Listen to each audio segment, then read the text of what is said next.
विद्यार्थी मित्रांनो, आपले या यूट्यूब चॅनलवर स्वागत आहे। आज आपण सम व विषम संख्याची ओळख पाहणार आहोत। आपण पाहू शकता इथे दिलेली पहिली संख्या ही 46 आहे। तर 46च्या एकक स्थानी 6 अंक आलेला आहे। समजा एखाद्या संख्येच्या एकक स्थानी जर 2, 4, 6, 8, 0 असे अंक येत असतील तर ती संख्या सम असते। व एखाद्या संख्येच्या एकक स्थानी 1, 3, 5, 7, 9 असे अंक येत असतील तर ती विषम संख्या असते। आपण पाहू शकता येथे एकक स्थानी 6 हा अंक आलेला आहे, म्हणजे ही संख्या सम संख्यांच्या गटात येते। आता दुसरी संख्या आहे 52।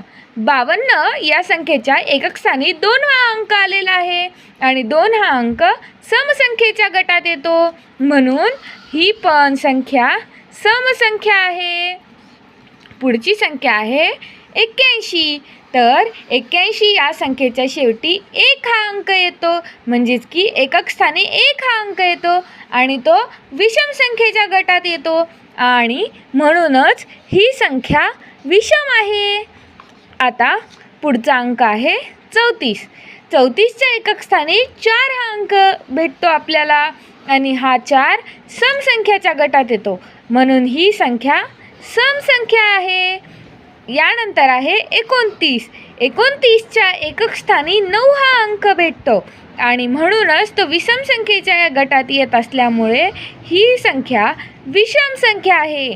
त्यानंतर 14। 14च्या एकक स्थानी 4 हा अंक भेटतो आणि तो समसंख्या असल्यामुळे ही पूर्ण संख्या सम आहे। त्यानंतर 8। 8 ही संख्या स्वतःच एकक स्थानी येते। या संख्येच्या दशक स्थानी काही नाही आहे, ही एकक स्थानी स्वतः 8 आहे, म्हणून ही संख्या सम आहे।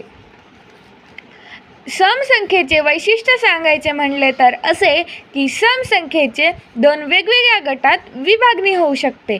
म्हणजेच समजा 2 तुमच्याकडे वस्तू आहेत तर एक वस्तू एका बाजूला एक वस्तू एका बाजूला असे समान भाग होऊ शकतात, पण विषम संख्येचे तसे नसते।